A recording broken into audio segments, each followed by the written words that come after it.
Hi friends, welcome back to my channel. I am Kelly and today I'm here to give you an update on my reading journey for Epistolary January. So far I have made a good chunk in one book and completed two of the other books that were on my list. And the first one that I finished was the Noel Stranger by Richard Paul Evans. I chose a couple of Christmassy type books to read towards the beginning of this challenge starting in January. The first one, The Noel Stranger by Richard Paul Evans, is about a woman who has had a very rough time. Her husband had some secrets. He was a politician, and it finds out that the secrets are way worse than she could have ever imagined. And a stranger comes in her life, and it definitely is an interesting situation with him as well. She falls head over heels, and there is a mystery surrounding what is going on with him, and that is all resolved in an interesting way. I definitely say that his books are on the more sentimental side, and I am okay with that because it's not a predictable formulaic romance as much on the sentimental side. It's more like, I would say, love stories with a lot of holiday sentimentality attached to them. And I do crave a lot more of that around Christmas time and sometimes just in the earlier parts of winter as well.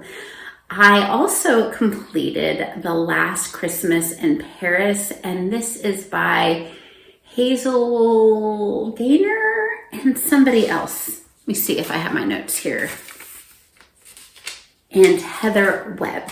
So this is a World War I epistolary novel where we have a sister whose brother's gone off to war, his brother's best friend. She is writing some to her best friend who eventually has a part in the war, and I won't be spoilery, but she ends up playing a part in World War I as well. Of course, there are some love letters being written here, getting the love letter prompt. By the way, the one that I just talked about, the Richard Paul Evans Noel Stranger, that got the journal prompt, as well as it was a romance, but they weren't love letters. There were some love letters written in this one. I thought this was such a good historical fiction. We don't really, I think even in my TBR announcing that this is what I was reading, I said it was World War II because, let's face it, 9 times out of 10 it is World War II that's being written about, but in this case we get a very good look at World War I. It actually, I won't be spoilery, it actually even tells one of my favorite Christmas stories in real life that pertains to World War I. I feel like it was just a realistic view of what women and men and people who did want the war to happen, didn't want the war to happen, all went through. How a lot of times people thought this was going to be a quick thing. We're just going to wrap this all up in a bow and it'll go on our lives, and just like looking at, what they called melancholy back then would be PTSD, and just the effect on people's emotions and their lives going then on.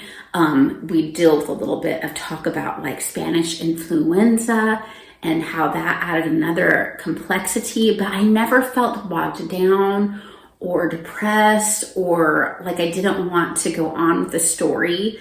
War stories can be hard for me sometimes. I really thought this was well done. I listened to the audio and the cast was amazing. Now, what I'm in the middle of, and this is a buddy read. I'm so excited. I'm reading with Courtney Reads and Bethany Brings Books, A Woman in White by Wilkie Collins. This is my first ever Wilkie Collins read, and why that is, I don't know. I am adoring this. So we have a teacher of the art who is going to be starting a new post, and he has this meeting with this woman in white. He's not sure if she's been abused, if she's crazy.